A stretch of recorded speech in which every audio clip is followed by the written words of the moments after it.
And now we have a very unusual speaker, somebody who's studied archaeology, anthropology, art history, and then did a PhD on the culture of disgust. Christopher Turner has also written a book called The Adventures of the Orgasmatron, How the Sexual Revolution Came to America. And he tells us about the sexual lives and dreams of people like Norman Mailer, J.D. Salinger, Einstein, and a whole generation that are legendary names for us. To speak to him is the Helka editor, Tarun Tejpal. Please welcome them on stage.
You can guess the sort of delicacy of the programming that the team at Think does, from sax to sex now.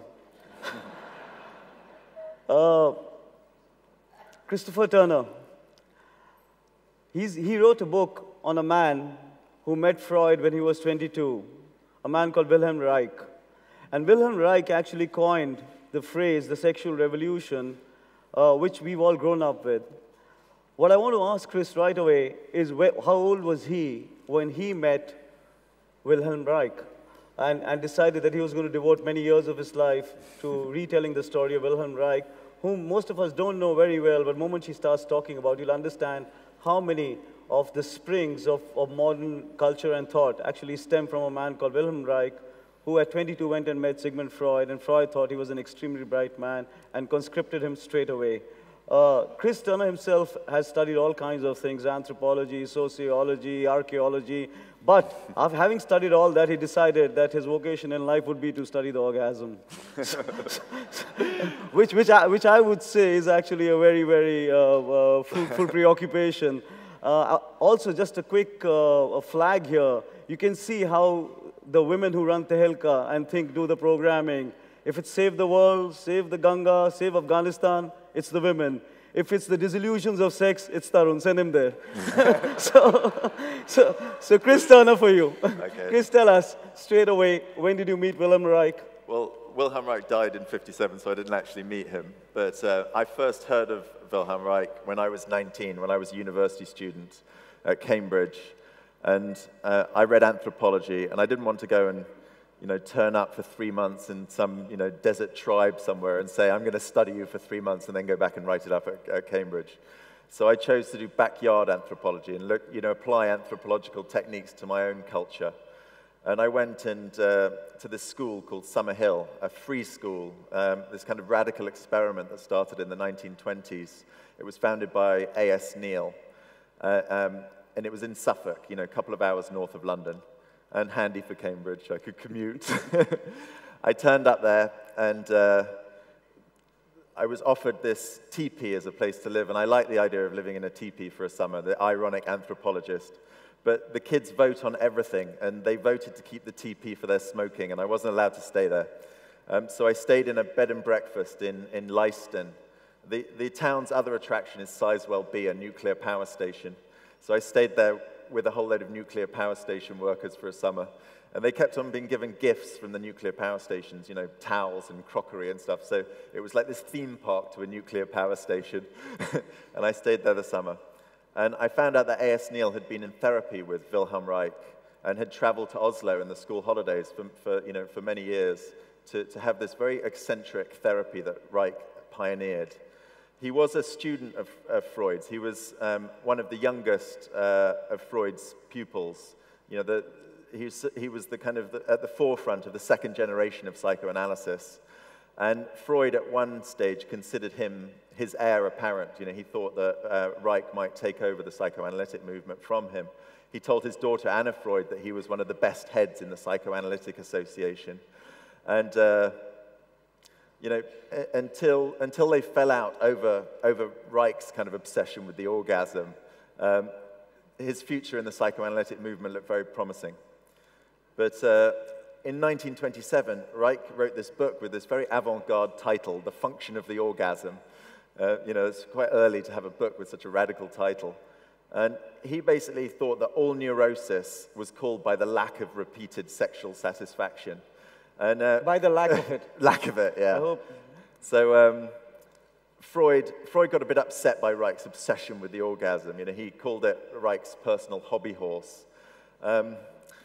But you know, when I got there as a young man to Summerhill, I read this correspondence between A.S. Neil and Reich, which kind of started with Freud and went through on this great big journey, you know, across the 30s, the 40s, the 50s.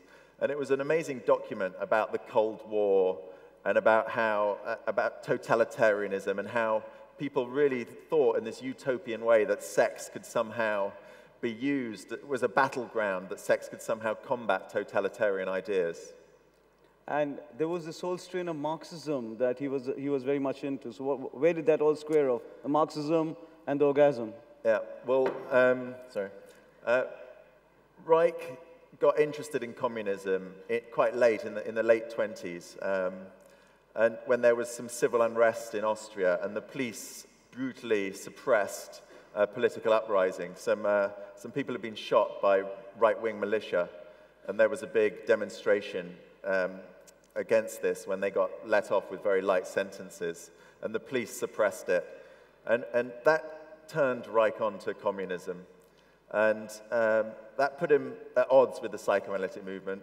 Freud wanted to protect psychoanalysis from politics. He didn't want, you know, he didn't want it to become a kind of Bolshevik science. So, you know, Reich's interest in communism put him at loggerheads with the psychoanalytic movement. And because he was a psychoanalyst, he was in loggerhead with the communists. So he fell between two stools, as it were, and he was eventually thrown out of the psychoanalytic movement and the Communist Party. But in his own writings, how was he squaring this whole business of Marxism and the orgasm? Okay, well, he thought that the Bolshevik revolution had failed because they hadn't managed to overthrow sexual repression. Oh. So sexual repression had kind of come back to destroy the Bolshevik revolution, and a true revolution would be one in which there was sexual freedom. You could throw, you know, whereas Freud thought that some degree of repression was kind of intrinsic to the human condition, Reich thought that sexual repression could be overthrown to have what his critics dismissed as a genital utopia. Freud clearly sort of thought that partial repression was then sublimated into other kind of more creative activities. Yeah. Where did Wilhelm differ from Freud in that?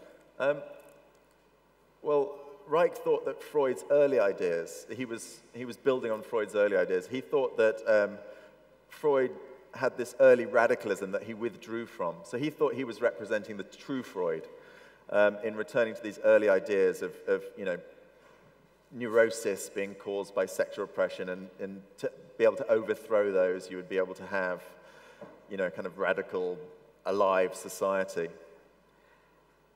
At some point, Reich moves to America, right? In 1939?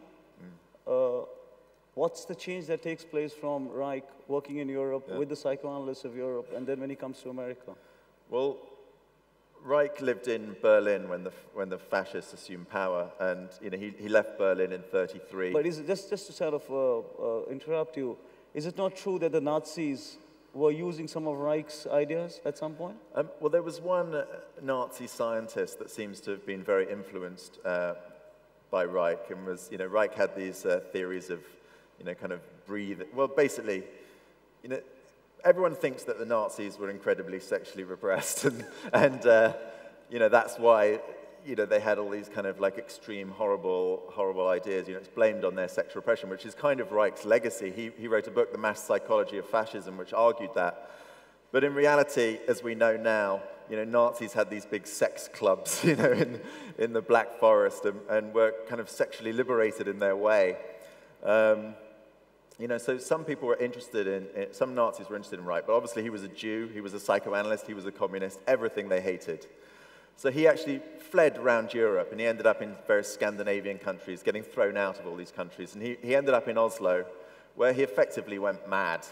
He was a persecuted man, and he had this kind of schizoid interlude. So when he came to America, he'd been thrown out of the psychoanalytic movement, he'd been thrown out of the Communist Party. He was a very beleaguered figure, and he managed to get a visa at the New School. His friend, the anthropologist Malinowski, managed to secure him this position at the New School. And he arrived in America full of hope that his ideas that had been rejected in Europe, all his kind of big battles in the sex reform movement, he had many followers in the early 30s in Europe. He kind of thought that when he arrived in America, he'd have this fresh chance. But effectively, he was totally mad by the time he arrived. The sexual revolution, the phrase itself, at what point does he use it, or does it get used around his work? Well, interestingly, the sexual revolution that we think of in the 60s was called, in the 60s, the second sexual revolution. So the first sexual revolution was thought to take place in the 30s, in the Jazz Age, and that's when Reich coined the phrase. And Reich's ideas were then being picked up and repeated all over, were they? Well, in the 60s, definitely. The 68ers, they would daub Reichian slogans on the wall. Read Reich and react accordingly. His message became very popular amongst the kind of 60s generation. Before I go further, let me just go a little back. How does a British academic decide to investigate sex? I thought the Brits don't do it. I know. Well, that's probably it's probably my own battle with my own sexual oppression that made me interested in this subject. Always attracted to very liberated figures. Did your family disapprove of your studies? Not particularly. My family don't read anything I write, so I have license to do whatever I want. No, but you were beginning to tell me about how you actually got into reading about Reich, and then how long did it take you to actually do the research and work and was there enough material available? Well, kind of what fascinated me about this as a historian was Reich, when he went crazy, soon after he arrived in America, he invented this thing called the orgone box, the orgone energy accumulator, which Woody Allen satirized as the orgasmatron in Sleeper. No, just a moment. He needs to describe the orgone accumulator to all of you. I mean, this is the thing that gives you the hyper-orgasm. So I request you to describe it in detail so some of them can get those made at home. Okay, you can make them yourselves. It's effectively a wooden box lined with sheet metal and stuffed with layers of rock and steel wool in alternate layers. The instructions are on the internet if you want to to try and make one. They were incredibly popular in the 40s and 50s. All these people who should have known better built them. William Burroughs claimed to have had a spontaneous orgasm in one of these boxes. J.D. Salinger had one.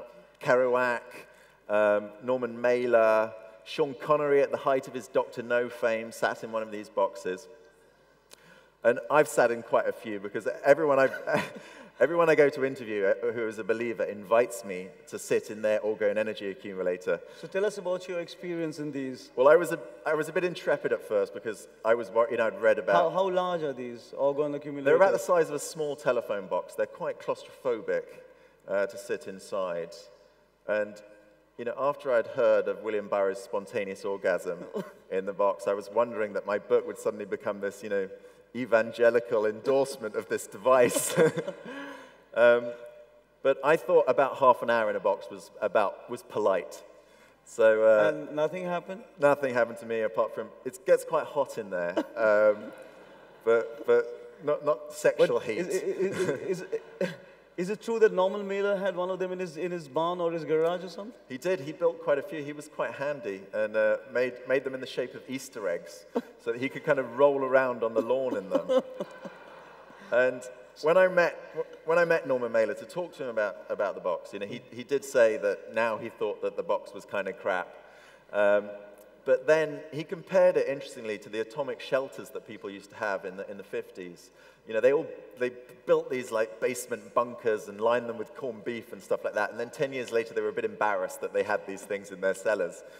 And you know, but didn't Mailer say to you that he fundamentally believed that Wilhelm Reich, he did, in his driving philosophy, was basically right? He said that Reich was one of the main influences on his own writing, not as a stylist. In his modestly titled Advertisements for Myself, Mailer described Reich as a thinker as hip and as a writer as square.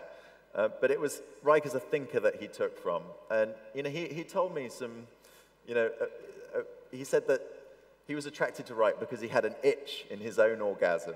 And he took from Reich the belief that the better your orgasms were, the better you were as a person. And, is that true? Well, for Mailer it was true, but he was known as the kind of, you know, for his belief in the apocalyptic orgasm, which all these hipsters in the 50s were aiming for. What is the apocalyptic orgasm? Well, it's an orgasm that can shatter all boundaries and conventions. Oh. It's the you know, the great big orgasm that we're all searching for. But anyway, after we had this meeting, Mailer rang me up, and I had one of these telephones that announced the caller, so it was like Mailer, Norman, Mailer, Norman. I was scrabbling around for my, you know, voice recorder so I could, you know, record his profound thoughts. And I picked up the phone and he went, Chris, I just want to add one thing. Intellectuals can't have good orgasms. I can't speak for professional footballers, but intellectuals can't have good orgasms. And I was telling this story to a friend of mine, my editor at the London Review of Books, and he responded rather defensively, "That's not true." Well, is he Brit, the editor? He's a Brit, yeah. Saul Bellow. Saul Bellow also tried it out. What happened with him? Saul Bellow used to go for Reichian therapy, which was this, you know, when Reich split with the psychoanalytic movement, he you know, at the time, any touching of the patient was considered seductive. You know, analysts wouldn't even shake the patient's hand at the end of a session. But when he split with psychoanalysis, Reich pioneered this thing that his wife described as substituting, you know, talking for a physical attack on the patient. And it really was like that.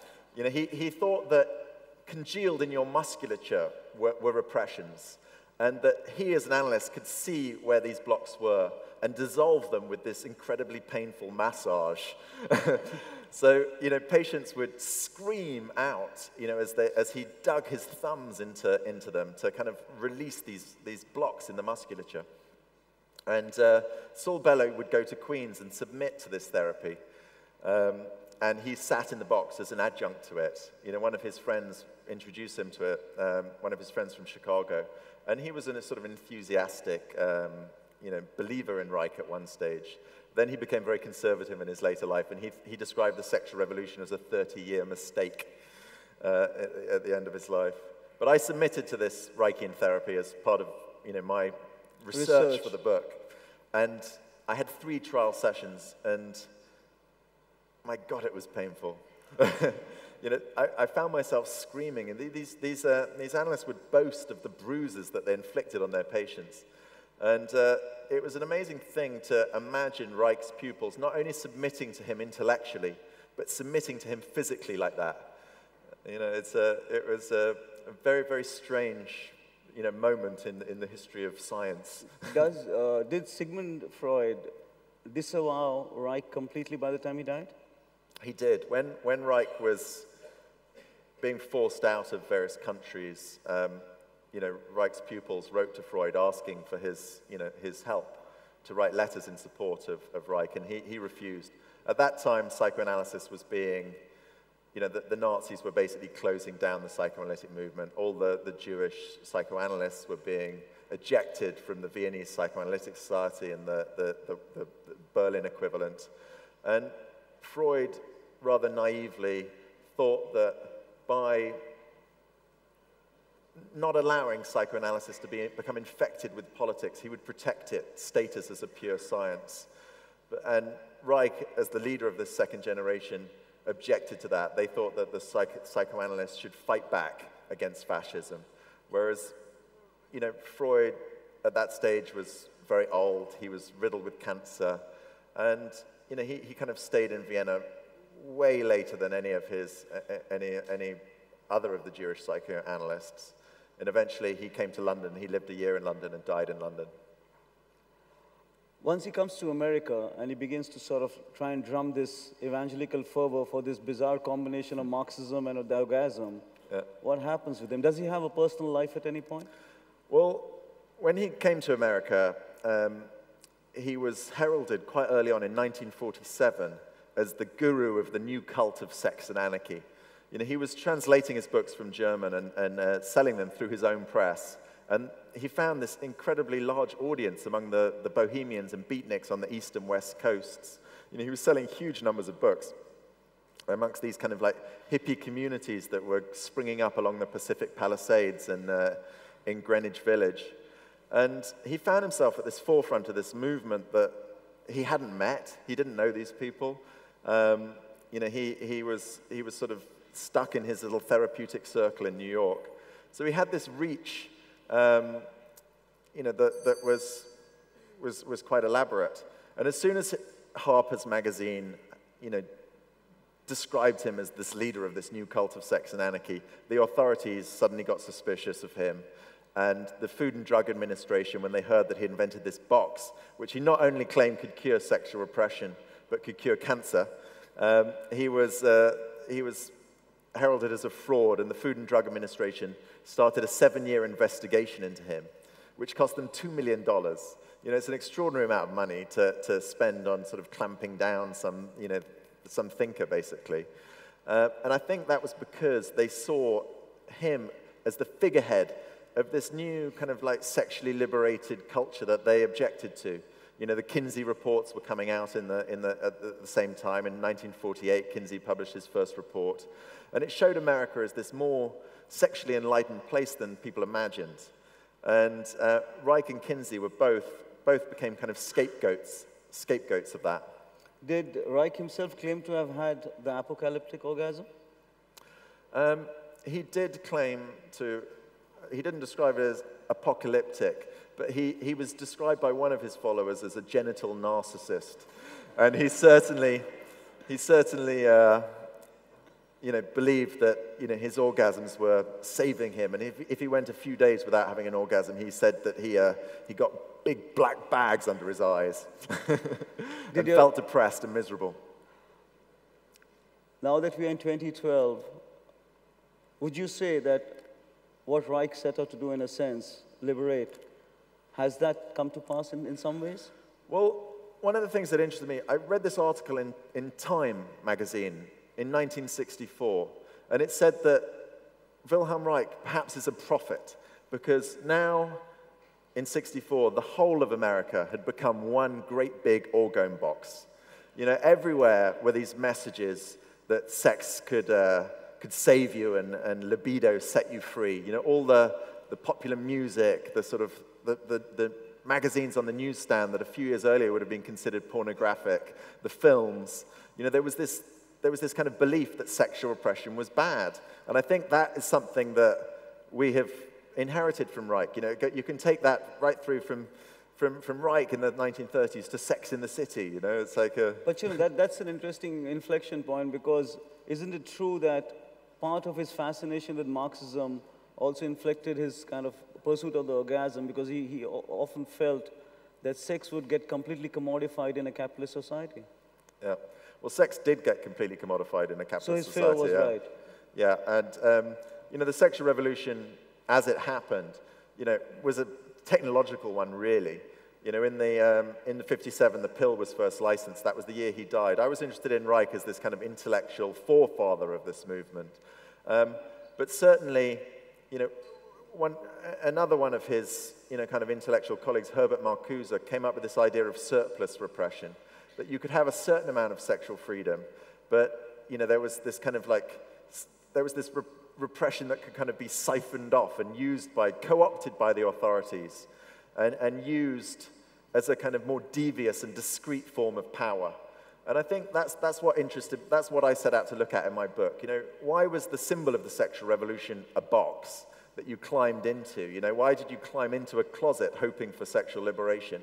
And what would that, as a symbol of the sexual revolution, allow you to say about what eventually happened? You know, how would it let you look at the ironies, read the sexual revolution against the grain? And I think certainly how sex became commodified was a sort of the end point of my book. You know, looking at how advertising started to use messages of sexual freedom to sell stuff.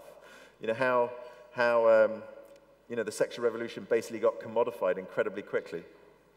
Before they ring the bell on us, from all your assiduous, there it comes, from your assiduous sort of research on Reich, the orgasm and sex, any tips for this audience? Well, I wish I could promise everyone apocalyptic orgasms. Maybe I should. Thank you, Chris. Thank you. Thank you so much. Thanks.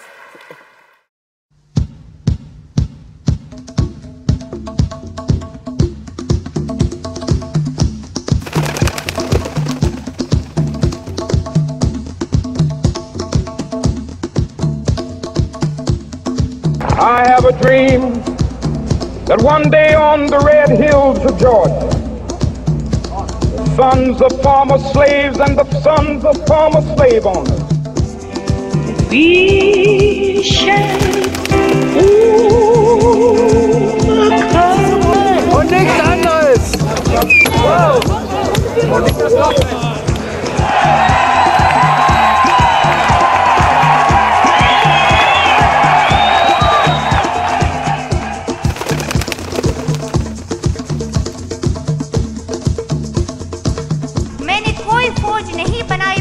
बंदूक इस्तेमाल नहीं की, मेरा हथियार था सिर्फ कलम।